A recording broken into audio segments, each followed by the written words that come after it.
And everybody, welcome to the Arkansas Diamond Report with Dudley Dawson. I'm Jason Patterson. Thank y'all for joining us today.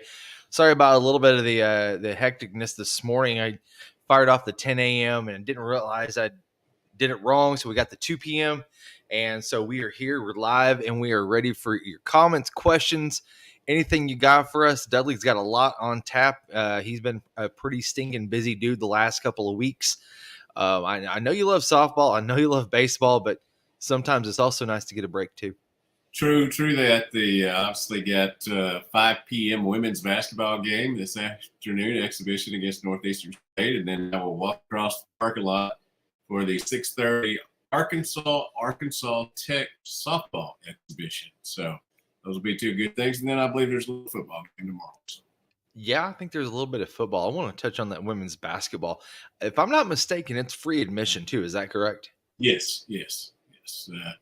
And I think they're anxious to show that they're 16th out of 16th. That's not where you want to be in the preseason, but it's much better to be there in the preseason than it is at the end of the season. So, yeah, that's the truth. Mike Neighbors has talked about how he's enjoyed coaching this group so far, and I'm anxious to get a look at it because we didn't really have a travel budget to go to Spain and Austria and Sweden and Yugoslavia and every place else that he decided to get an international flavor with his team, and obviously Batesville as well. Is a Hickabottom. Yeah, man. I'm going to tell you, if you would have gotten that travel budget, I'd have been I probably would have hopped in your suitcase. You probably would have had. I'd even paid the bill for it. I'd even paid the money for the suitcase. I promise you. There you go. Man. Apparently he's going to keep at it. Maybe half and half, recruiting half here in the States and internationally. So we'll see how this all works out. I'm kind of anxious to give him a look this afternoon. Yeah, it's going to be great. I think it's going to be really good. I feel like that Mike Neighbors is kind of taking a page out of the Bobby Petrino book where he doesn't have to worry about so many moving pieces and he can just kind of, I know he's a head coach, but I feel like he is, from what you've said, he's able to just concentrate on the craft of coaching, getting to know the players, getting to know the right buttons to push with these players, and being sure that he understands where some of these ladies can really fit into a I wouldn't say maybe a 10 deep rotation, and trying to improve from game 1 to game 30. Yeah, well, 9% of their production is back. All 5 starters are gone. It is there's a reason they're picked 16th. And I think he's excited about this coaching, but he also, he's smart enough, and he's made mention of it to me, both professionally and personally. He knows he's got to win this year. There's got to be a upward trend going back, because at one point last year they were 17-7, and they finished 18-13. That's just wasn't the way to go out. I do want to ask you, and I know we've talked extensively about whenever we discuss, Coach Neighbors and our Lady Razorbacks. Has there been a language barrier that they've had to overcome, or has that not even been a piece that they've had to really touch on? I think that from his talk at the SEC Media Days the other day, that there have been times when they've had to call timeouts during practice and get across their points, and maybe it's in a different way. But yes, they're all learning some new language terms. I'm not going to say they're learning a new language, because you learn what you need to out there on an athletic field, a court or pitch or whatever, and that's so again, it's another dynamic to this that's going to be interesting. I always remember that I took French back in college, and when Yannick Noah's kid, Joe Kim, came to play here, he cussed out the referee in French after a foul call, and I was one of the few people that understood what he said. After the game, I said, "Man, I took French, I know what you said." So that could be fun. How is it that no matter how much formal training you get with a language, it always seems like it always circles back around to learning the cuss words first? I've never understood. I'm still trying to, they always say talk about people who use English as a first language. I'm still trying to perfect it as a first one. So, yeah. Yeah, man. So again, you said 5 o'clock this evening, Bud Walton Arena. Yeah, 5 o'clock on that, 6:30 on the softball game. Softball obviously won 13-1 last night. They're five Yes. and one, in their fall slate against other foes. That will finish up tonight with Arkansas Tech. We'll have one more Razorbacks Unlimited, I think on the 25th, and then that will be it for the fall, just like they finished up baseball last weekend. So, I was going to say you're going to need your heater out there tonight, man. It's going to be cold. yeah, you know me. I know you. You come prepared. You're the most prepared media member I have seen up on press row ever. Well, the wife says that I put everything in that bag except the kitchen sink, and if I could get it in there, I'd fit it in, but there ain't no room left. So, but I ain't gonna freeze and I ain't gonna get hot. That's definitely. God, I remember you and I were sitting up there. It was the Arizona game a couple years ago. God dang, it was cold. I had hot hands in my pockets, and it still was not keeping me warm enough. I think we're both out there chattering right before the interviews. But tonight you said Bogle Park, and second game against Arkansas Tech. I think it's great that Arkansas is able to bring in some in-state flavor to kind of not only get a gauge on where they're at, but also bring in some extra eyes too, and getting the state interested. Because I mean, they've got some great competition. I mean, UCA is always pretty stout here the last couple of years. Arkansas State, I would think it'd be great to be able to bring the Red Wolves over, play some softball with them. I don't know how that would go, but I mean, would Coach Deifel and staff, would they be willing to travel? That'd be interesting. Obviously, they went to Texas. To play Tulsa and Oklahoma State last weekend in Tulsa. Beat up on Tulsa, and Oklahoma State had a couple of big innings and beat Arkansas 6-0. But leading up to that, Coach Deifel had talked about that was one thing, especially with young teams, he wanted to take and play some quality competition, and the rest of the competition they faced this fall has not been, on their level. So, they were able to get some at bats and some innings in against other teams. But I think last Saturday probably showed them they're pretty good. But, Oklahoma State being a Women's College World Series team last year, and one that, has been really good for a long time now, that they've got a little ways to go to get to that level. Yeah, they do.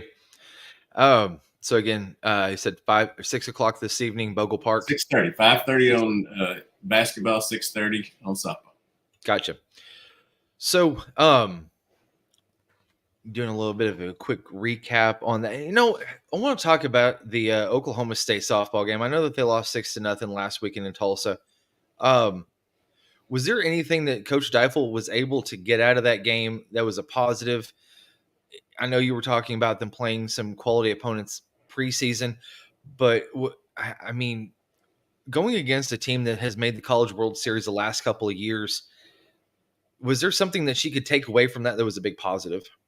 Well, I don't know if I would call it positive. I would just call it realistic. They got to see some great pitching. Obviously the SEC teams have some great pitching, but you see that during the year. You don't see it early enough. And they had a couple big innings, and I know they played really good defense for the most part, but they had an error that allowed 2 runs to get going and gave up a home run as well. Certainly their offense got going against Tulsa, which is not up to Oklahoma State's level.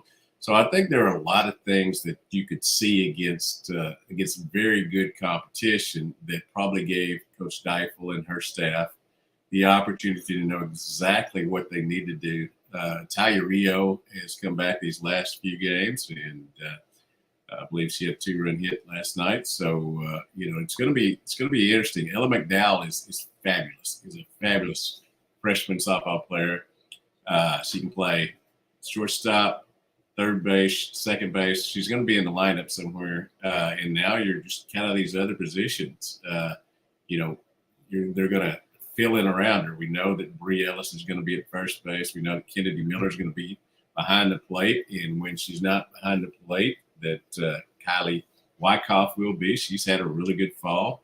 Uh, and the outfield's pretty much set. Wyckoff also can play in the outfield. Obviously, last weekend, I believe back 2 weekends ago, I guess it was, Reagan Kramer showed off her newfound power and jacked one out. So, I mean, I think Nice. they've got a chance to be really, really good. But are they a finished project?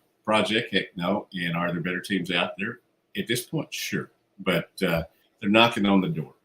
I think it's one of the things last year that Coach Deifel was missing was some pop from the outfield. Now, hitting for average, they had, but the pop from the outfield is something that they kind of missed last year that they've had in the last couple previous years. If Jimmy is able to bring some more pop and able to get extra bases, I think that's going to really hold well for that team because they were getting a lot of production from the infield, but I feel like that the outfield was something they were kind of missing last year. Yeah, and as far as power, I think you're right in that regard. There's going to be plenty of it on the team this year. It sure looks like. What I will say is that the pitching staff, we knew that they had some good pitchers last year. They struggled with some injuries, and maybe in certain times they didn't pitch up to the level that they are. They've got three fantastic freshman pitchers, all of who have been tossing some great innings. And then you've got Robin Heron and Reese Verline back. So, you're in pretty good shape. You're not going to have to wear out those arms. If there is an injury, you should have plenty of depth to go over it. And, you've got you have landed some of the best pitchers via, the recruiting that, you should be pretty solid there. Yep. Yep. So again, 6:30 tonight at Bogle Park against the Lady Texters from Arkansas Tech. Now, I want to move over to the other side of the other diamond on campus. You got Arkansas finishing up their fall season against Oklahoma State. You got a chance to talk to Josh Holiday, if I'm not mistaken, Mhm. and kind of what they were able to get out of it. We already saw kind of what Dave and what his group were looking for. What exactly was Josh looking for, and did they get that out of it? Yeah, he was excited about coming over and playing these games. Number one, because he's got somewhat of a youthful team. He just has some guys coming back, but he wanted to have a road trip for the weekend, and he wanted them to get the opportunity to see the 8,000 that were there on Friday night. Wasn't as much attendance on Saturday for the 2 5 inning games, but he thought it was really good for his team. He joked or was serious one way or the other. Said he thought there maybe there's 8,000 at Arkansas. If they did it at Oklahoma State, they might have 800. And so he was happy for the environment. Yeah. There's a great deal of respect between the two programs.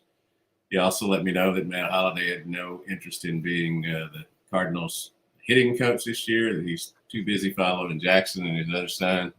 But Yeah. maybe Matt Carpenter. I don't know who's going to fill that role, but somebody has to. But yeah, I don't know about Matt Carpenter, man. They wouldn't be hitting until August anyway. yeah, I've always been looking for. Always enjoyed talking to Josh, and Yeah. he knows his baseball obviously, and I thought it was a cool weekend, and you can only go against each other so many times, and I mean I love watching baseball, but I was tired of seeing kind of the same things, and it Yeah, was fun to watch different situations. it was kind of like analysis by paralysis, Mhm. almost.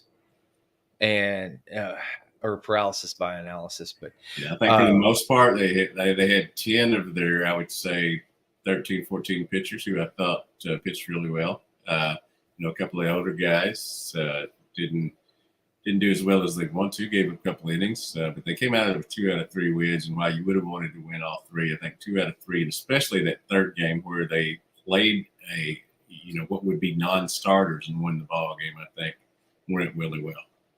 yeah. And also keep an eye on the players that did not play this Mhm. weekend. I think that that's more of a tell than anything going into the off season that we've talked about before.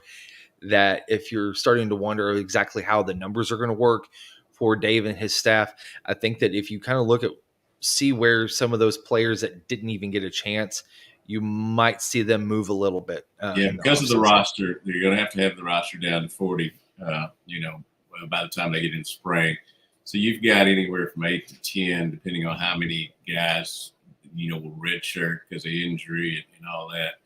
There are going to be some kids that their last ball game in Arkansas was last Saturday. The second game of the doubleheader. That's just the way it works. These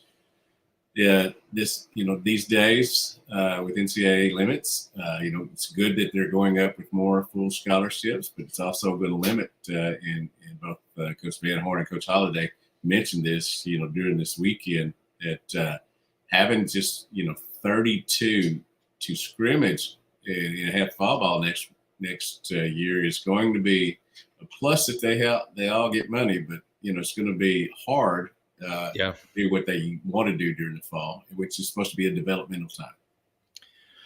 So forecasting, looking, I know that opening day is a long way away, but February 14th. February 14th. Easy to remember. February That's 14th, right. Yeah. 3:00. Valentine's Day. Yeah. Out of your opinion, what is going to be the starting rotation? I'm talking like top 3 Friday, Saturday, Sunday starters coming out of fall ball. Your best educated guess, what would you say that those top 3 starters are looking like right now? My educated guess is kind of more informed because we asked Coach Van Horn about it, and he made it pretty clear that Gabe Gackle is going to be his number 1 guy, and that Gage Wood had moved in to being a number 1 or 2 guy. So you got to think that both of those guys coming back are going to be on the weekend. You've obviously got Landon, and Joy Gackle called him Beetlejuice. While San Transfer is certainly he showed off at a 95 to 98 fastball the other day. He pitched really well. Zach Root is another one that's in there. They've got some guys. I mean, Hunter Dietz, may end up being the best pitcher out of all of those as he comes back from injury. Colin Fisher's coming back from injury. Aiden Jimenez, who didn't pitch at Oklahoma State last year because of injury and didn't pitch this fall as they continue to let him heal, is also got a chance to be a great one in there. You could throw out Ben Bybee. Will McIntyre obviously can fill a lot of different roles. They're going to have a lot of depth in the pitching department. Now just be slotting them as the year goes along, and you hope everybody gets through the winter okay. Obviously, Cooper Dossett, we learned we'll redshirt, take a medical redshirt this next year because he had surgery recently. That's a guy that would have been in there that won't be. So with Gabe moving to the starters role, has Dave talked about who he wants to see at that closer's role or that long inning guy that could be like, come in at the start of the 8th inning and then finish out maybe a 2-inning save of something like that? I would be stunned. If at the back of the bullpen is not Christian Fouch and young Mr. Carson Wiggins, who went 100 and 101 on the gun, 2 pitches in a row last weekend, and then dropped a 78 mile an hour off speed pitch. Those strikes, and that's kind of the way they've worked some of these better pitchers, into starters roles. They brought them at the back of the bullpen. But Fouch is throwing strikes, looks good. And I think those would be heat. Certainly McIntyre, is a guy you expect me to. But again, Hunter Dietz, if Landon or Zach Root is not not in the starting rotation, they're going to be there.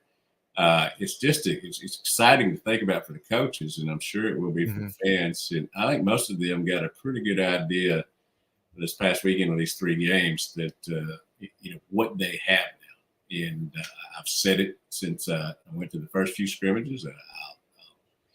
I'll remain steadfast in my opinion that this year's baseball team is going to be better than last year's, all around. I completely agree with you on that. Just in the simple fact that you've got some pieces where folks are not hurt, possibly.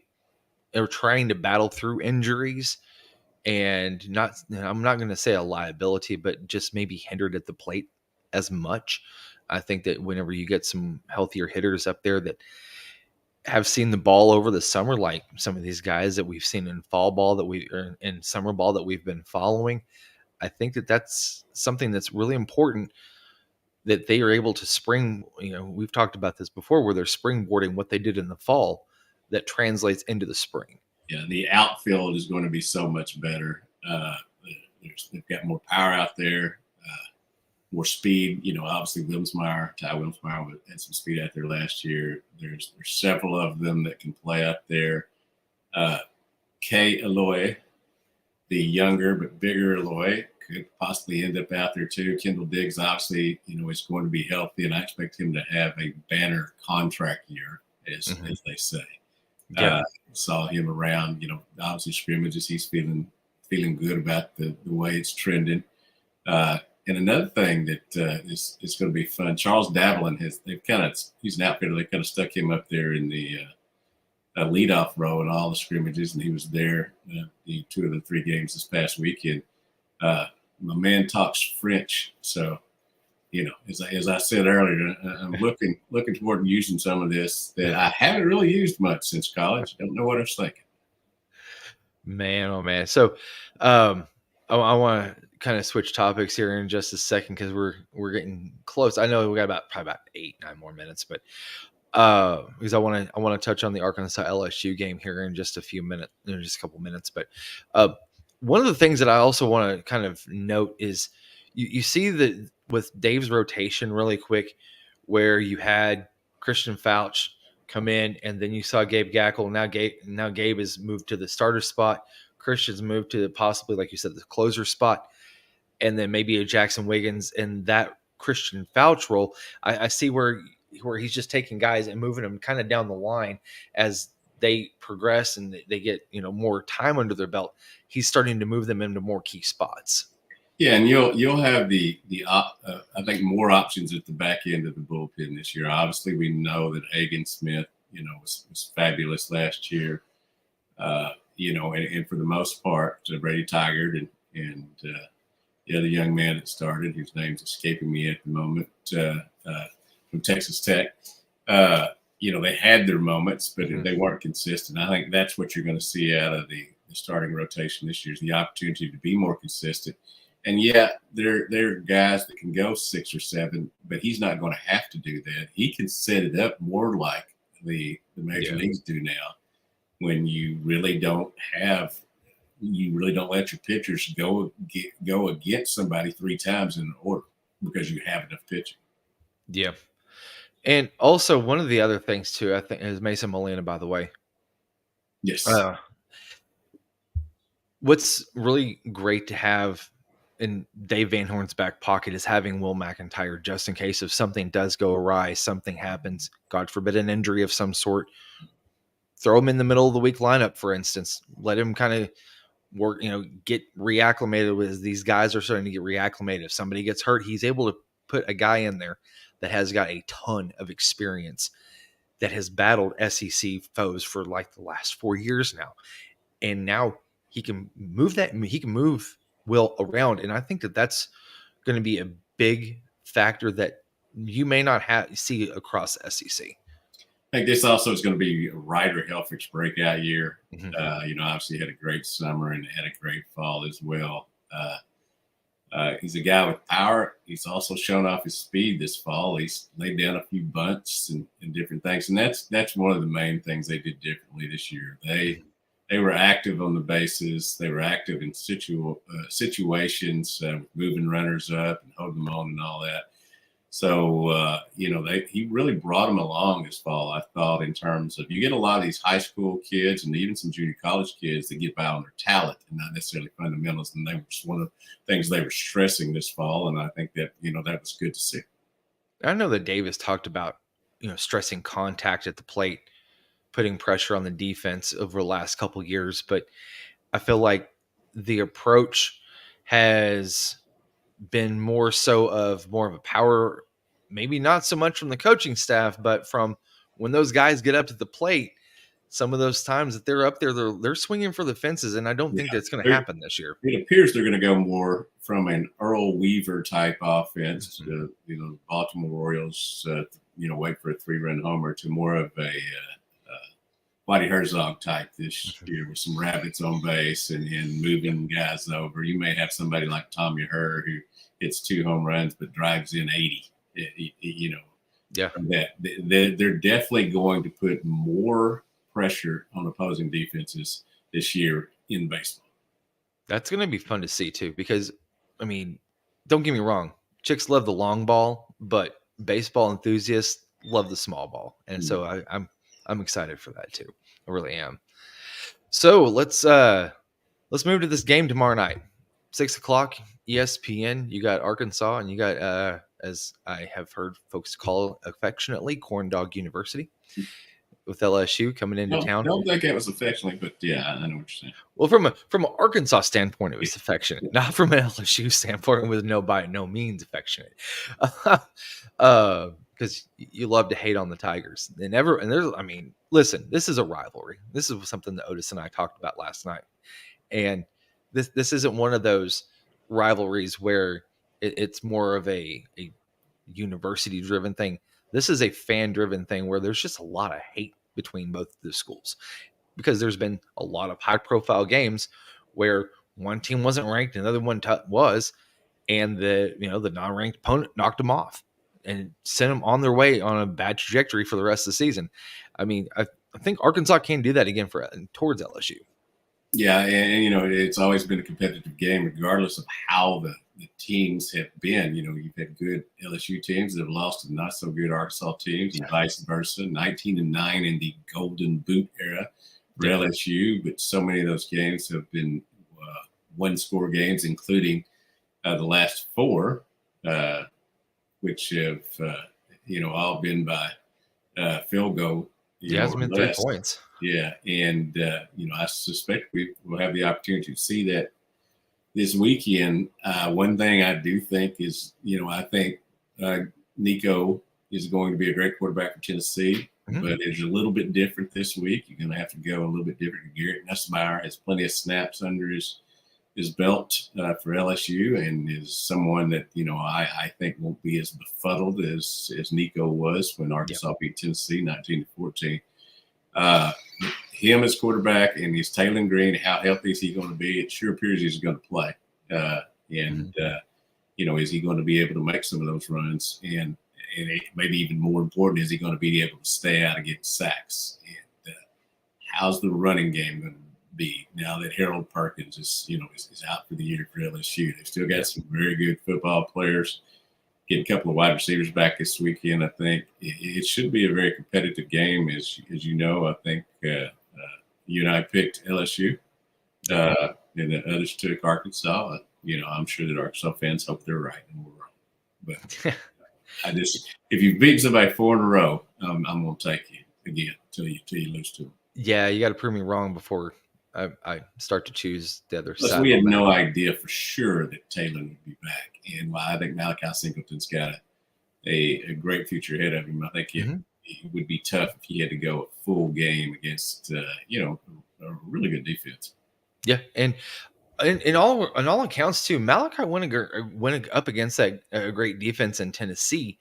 I mean, listen, that front seven for Tennessee is nasty. They're good, but whenever like you said, whenever you've got Malachi going a full game possibly against Tennessee like that, that's something that Bobby is going to have to keep piece working throughout the game to kind He'll, of readjust things. And I think he'll that be that's what. better he'll be better for the time he got against Tennessee than for the Mhm. time he got against UAPBs for sure.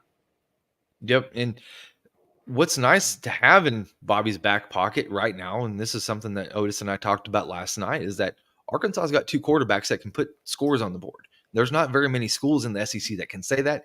And I do feel comfortable with the team going into tomorrow night. But the reason why I picked LSU over Arkansas is because I don't know how effective the pass rush is going to be able to be against that LSU front 5. Mhm. That I think that's where the game is going to come down to, that and also the field goals. Those are the 2 keys that I think they're going to come down to. If Arkansas can make Garrett Nussmeier a runner and not a passer, I think that's going to help them, because they cannot sit back there, wait for the run, and make him beat him with his arm. If that happens, it's going to happen like what happened with Ole Miss last week. Yeah, and I think as we've learned this year, especially with this team, turnovers, one way or the other, Yeah. will either catapult you to victory or keep you from getting to the finish line. And so that's going to be big tomorrow. Can Arkansas not hand it over to LSU, certainly in any situations to where LSU would have a short field? And that's what really I feel like helped propel Arkansas to victory against Tennessee was the fact that there were no turnovers in the game. They didn't make that one critical mistake that gave the ball back to Tennessee to give them a chance to score. It was actually Tennessee letting Arkansas score, which still baffles me. I don't understand. I get it. I understand the logic, but I just still don't understand why somebody would intentionally let you score whenever that quarterback has had that much problems throughout the game. To be able to sit there and say, "Oh, by the way, I'm still going to put my trust in my quarterback." Well, I'm sure there's some book that says that's the thing to do. You know, the book they always refer to, the script they always refer to. But I've never been one about letting people score. And I'm telling you, I'm not sure Arkansas would have scored if they hadn't let them. Exactly. I mean, how different is that? I mean, Arkansas has to go in there and they end up kicking a field goal and then have to do an onside kick to get the ball back. I mean, that changes literally the entire game. Mm-hmm. And that's what completely baffled me with Josh Heupel in that decision. So It's a weekend that you don't want to be out in traffic, but you're going to with all the craft fair. Oh my God, yes. Big garage sale here at my house. People have been buying stuff since 7 o'clock. Thanks. You know, and and the football game, obviously. So I'm saying if you don't have to be out, don't get out. Also, I want to throw out there too, really quick. My Rogers Mounties school I grew up, went to school and graduated from. They are taking on Springdale tonight. I'm going to tell you what, man. Brett's done a great job. Brett's done a great job over in Springdale, turning that whole entire team around. I think they had one win last year. Yeah, I think they were 4-28 in the first 32 games, and now they're 6-0, and I think Rogers is 5-1. Should be a good battle tonight, and could go either way. It could be. Yeah, well, I'll be up there. I'll be passing out some hot chocolate to the band folks after halftime, so I'm excited to see that go down tonight. So I'll be watching buckets and triples, hopefully. So, man, I'm going to tell you what. I will say this. Last night, I saw a rarity that I have not seen before, and Dudley, you might have. I saw the emotional pendulum of Otis Kirk go from one side to the other so quickly. We were coming in from break last night, and he thought, last score he saw that Cleveland was up 3-1, and guy in the booth behind us at Torchy says like, "Hey, New York's up 5-3. I'm going to tell you what, he whipped around so fast and he was like, "Are you kidding me? Are you serious?" And he started talking about it for a second. I'm going to tell you what, that guy went from here to here like that. Yeah, and after he left you, then he went home and watched the Lakers, and they beat the Phoenix Suns with Dalton Connect, his new favorite player, going off for 35, I think 18 in a row at one time. So I knew he went to bed okay, because just like I love the Celtics, Cowboys, and Cardinals. I have my favorite, and he has his favorite, and it's the Lakers. So. Yeah, because at the end of the show, you could definitely tell that there was a little bit of a change in his demeanor because I had the game on the simulcast as well. We were doing this, and saw that 2-run homer in the 10th, and Big Christmas hit that. John Kinsey Noel. I like that nickname, Big Christmas. I like that too. Hey, listen. I mean, that's the sound when the ball met his bat. Dude, you knew it was gone, and then he did the little flip, and it's. I'm sure there are a lot of people in New York rooting for Mets and Yankees World Series. We'll see. The Dodgers are a win away from getting in there, and they're tough. And definitely Shohei Ohtani's the MVP, but man, Mookie Betts is right there in it. God, I'm going to tell you, he's been the MVP of the NLCS. I can tell you that. because that guy has just unloaded this entire series. Well, everybody, I want to thank you all for jumping on with us today, and make sure to go over to Twitter tomorrow to throw in, or actually this evening, to throw in your score predictions to win a $25 gift certificate to Torchies. We're kind of cross-platforming here for just a second. And tomorrow also we'll have the Arkansas pregame show with Marshall Foreman over at Torchies in Fayetteville. Starts at 4 o'clock. So if you guys are in the area, stop by, say hi, and make sure to throw those predictions up there. And y'all take care. We will see you in a week or so. Dudley will have to kind of work it. Well, actually, no, yeah, because women's basketball is going to be firing up. So we'll definitely get back into that. So we'll fire this back up next Friday. And we'll get that time out to you all, and so that you guys can tune in and jump on with us again. For Dudley, myself, Jason, I want to thank you all for jumping on with us today. This is the Arkansas Diamond Report. Have a good day.